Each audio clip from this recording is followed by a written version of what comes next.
Erich नगरी में हिरण्यकश्यप जब आया तो उसने आदेश कर दिया, ऐलान किया है और ये कहा है कि एरिच नगरी में रहने वाले लोगों, हिरण्यकश्यप अमर है, तपस्या में सफल हो गया, उसे कोई दुनिया में मारने वाला नहीं है। प्यारे श्रोताओं, चारों तरफ ढिढोला पिटवा दिया, सने सने वक्त व्यतीत हुआ। कयादू के उदर से हिरण्यकश्यप के आंगन में एक बालक ने जन्म लिया। विद्वानों ने उस बच्चे का नाम रखा प्रहलाद। धीरे धीरे धीरे धीरे समय व्यतीत हो रहा है, वो बालक कुछ सयाना हुआ, पढ़ने के योग्य हुआ।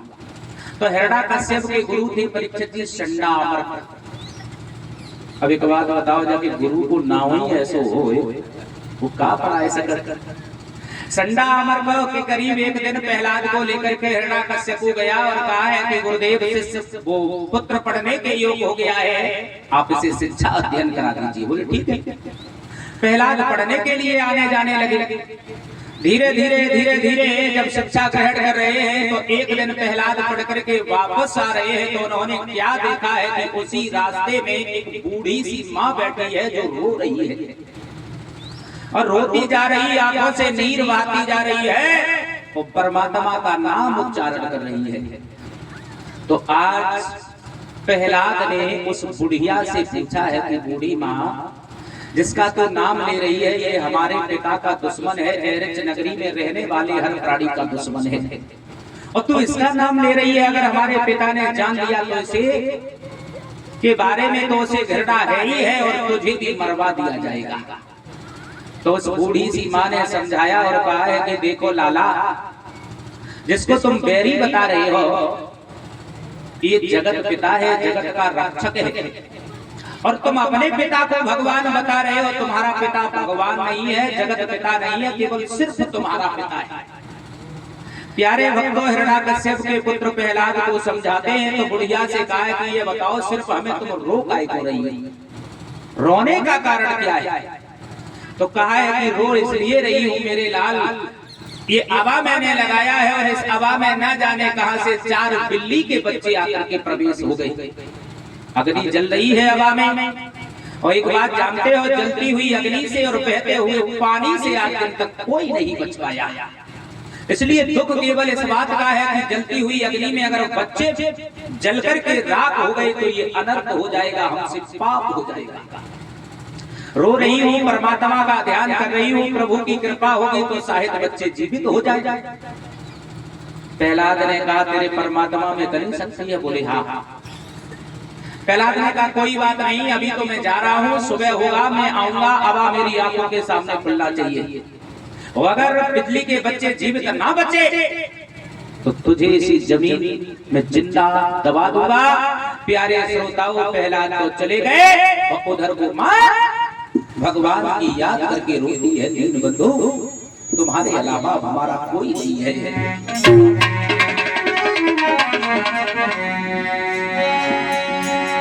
दीन हितकारी श्याम और समरिया में गली के राज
गाते हैं दीन बंधु।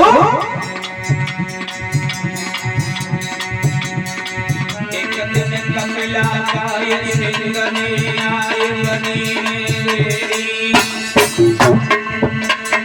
वैसे ही आया कथा भई।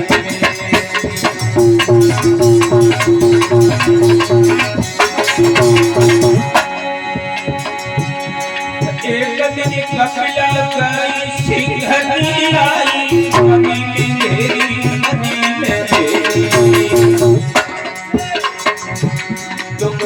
ये चोर का धने सड़ गई मेरे तेरी।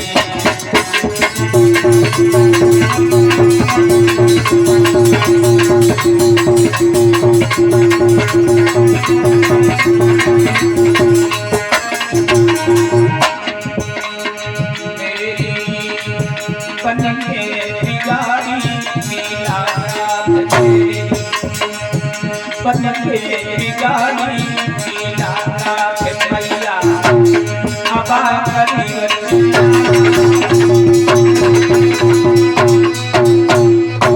प्यारे श्रोताओ, माँ फूट फूट करके रोती है, पूरी रात्रि हो जाती है। प्यारे भक्तजनों, आज माँ पूरी रात रोई है और सुबह जब होता है पहला पढ़ने के लिए गई, उधर से वापस आए हैं तो बुढ़िया से कहा है कि बूढ़ी माँ अब हम देखेंगे कि तेरे परमात्मा में कितनी शक्ति है। हम भी ये तो जाने कि हमारे ही पिता भगवान है या फिर जिसका तू नाम ले रही है ये भगवान है। प्यारे श्रोता बंधुओं, आज उस बूढ़ी माँ से कहा है कि इस आवाज को खोलो।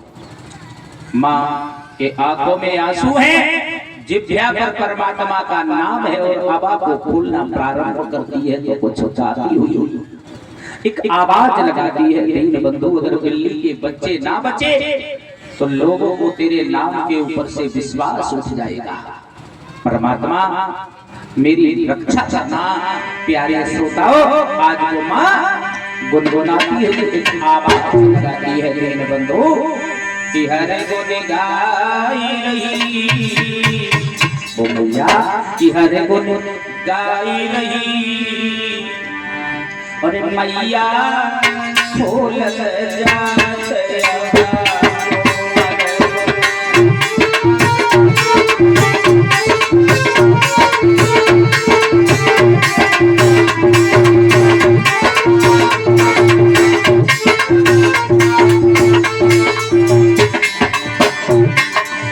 वो माँ भगवान का ध्यान करती है। बंधु हरे गुण गाई रही, हरे गुण गाई रही, मैया झूलत जाते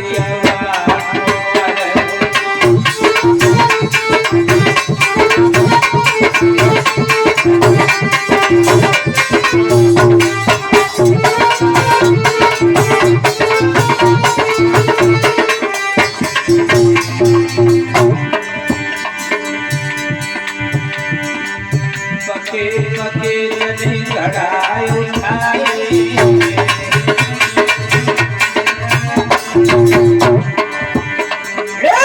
बहुत कसा मरिया दिखलाए,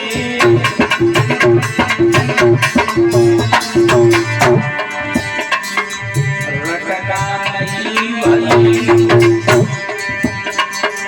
रटना नहीं भई, मैया खोल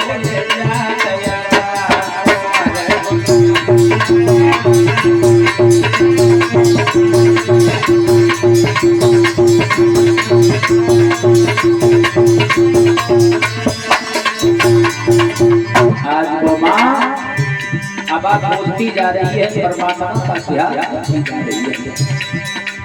यानी ईश्वर तेरी माया,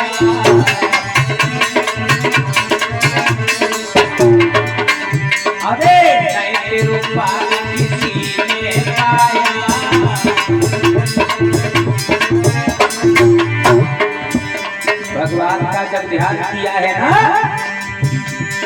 बाबा ये सारे घड़ा हटा दिए तो हर की लीला कुछ और हो गई। केवल 4 घड़ा रहे कच्चे,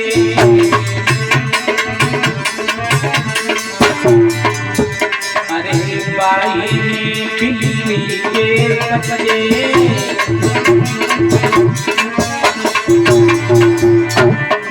रटना नहीं भई,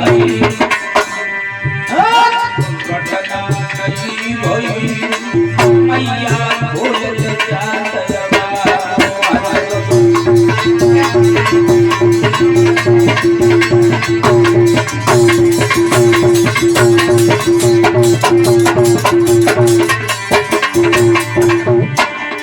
अरे को गाई गई, अरे को गाई गई मैया भोलत जाते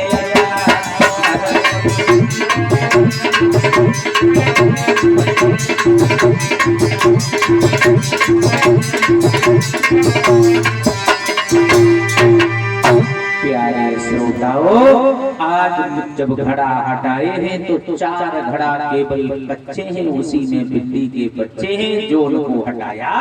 आज भाग करके बिल्ली के बच्चे निकल पड़े। प्रहलाद ने जब देखा तो खड़े के खड़े रह गए, पैरों तले जमीन खिसक गई। दीन बंधु तुम्हारे नाम में तो बड़ा शक्ति है। उस बूढ़ी सी माँ की पैरों पे गिर पड़ी और कहा कि माँ हमें क्षमा कर देना, हमसे भूल हो गई। उसी दिन से भक्त प्रहलाद के ऊपर परमात्मा के नाम का भूत सवार हो गया। चलते फिरते सोते जागते उठते बैठते परमात्मा का नाम उनकी जिह्वा से निकलना प्रारंभ हो गया। प्यारे श्रोताओं, धीरे धीरे धीरे धीरे वक्त व्यतीत हुआ। एक दिन का चक्र है। भक्त प्रहलाद जब पढ़ने के लिए गए हैं और इधर चंडा मर्क ने कहा है कि देखो लाला, आज मेरा शरीर स्वस्थ नहीं है, इसलिए आप अपने साथियों को पढ़ा देना।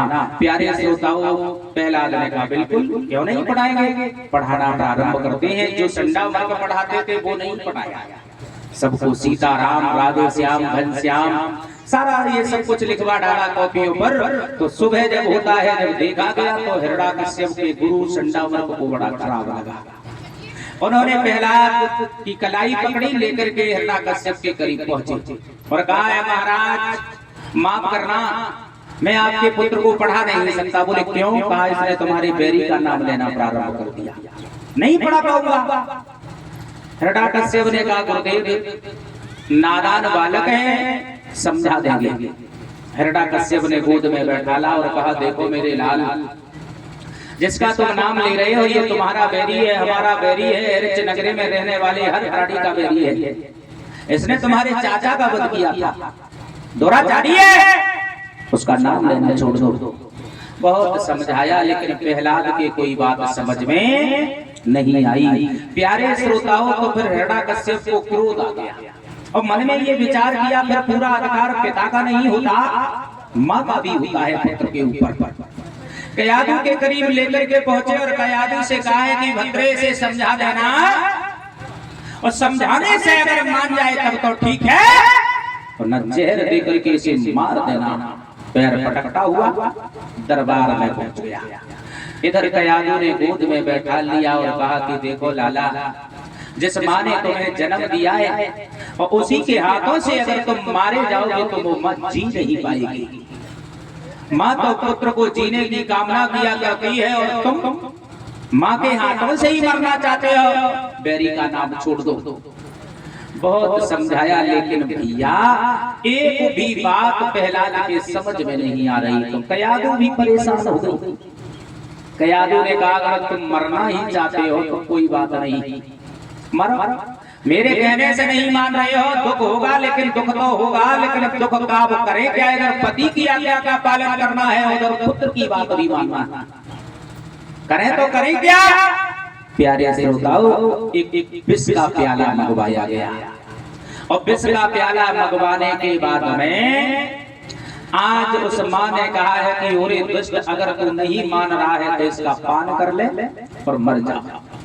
प्यारे श्रोताओं, विष का प्याला प्रहलाद ने हाथ में लिया, अब दिल घबराने लगा। परीक्षित जी, जहर से भला कौन बच सकता है, आज तो मारे जाएंगे। प्यारे श्रोताओं, जब प्रहलाद घबराए तो परमात्मा ने कहा शिष्य डिग रहा है, तो आज उस प्याले में एक परछाई के रूप में नजर आने लगी। प्रहलाद ने जब देखा है तो मन में विचार आया, इस प्याले के अंदर जो परछाई है, जब ये नहीं मर सकती है तो मेरा शरीर तो काफी बड़ा है, मैं नहीं मरूंगा। विष लिया, पान कर गई, और जब विष पी लिया तो कयादू ने पूछा, मेरे लाल हमें ये बताओ इसका स्वाद कैसा है। तो प्रहलाद ने कहा, माँ इसके स्वाद के बारे में पूछ रही हो तो मेरी बात सुनो। अरे मेरी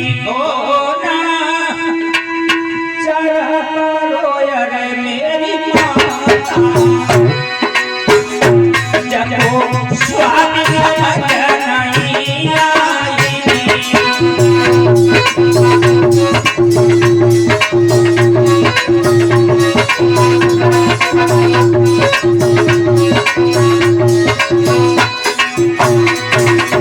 प्रहलाद से कहा इसके स्वाद के बारे में हमें बताइएगा। तो प्रहलाद ने कहा, देखो मन, ना तो ये हमें मीठा लगा और ना हमें ये नमकीन लगा, और लगा क्यों नहीं? बोले सुनो ना, अरे करुणा ने आना गई आई, अरे मेरी माता प्याले में तरस दिखलाई।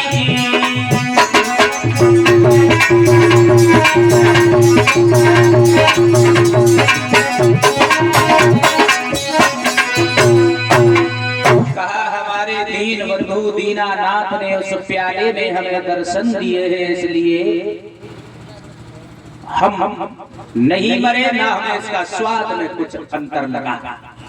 प्रहलाद को जब कोई असर नहीं हुआ, पिछला काफी देर के बाद हिरण्यकश्यपु आया और उसने कहा कि इसे मारा नहीं। कहा महाराज जहर तो दिया था लेकिन इसने पी भी लिया लेकिन मरा नहीं। बोले इसका मतलब है तुम माँ और माँ को ममता पुत्र की ज्यादा होती है, तुमने जहर नहीं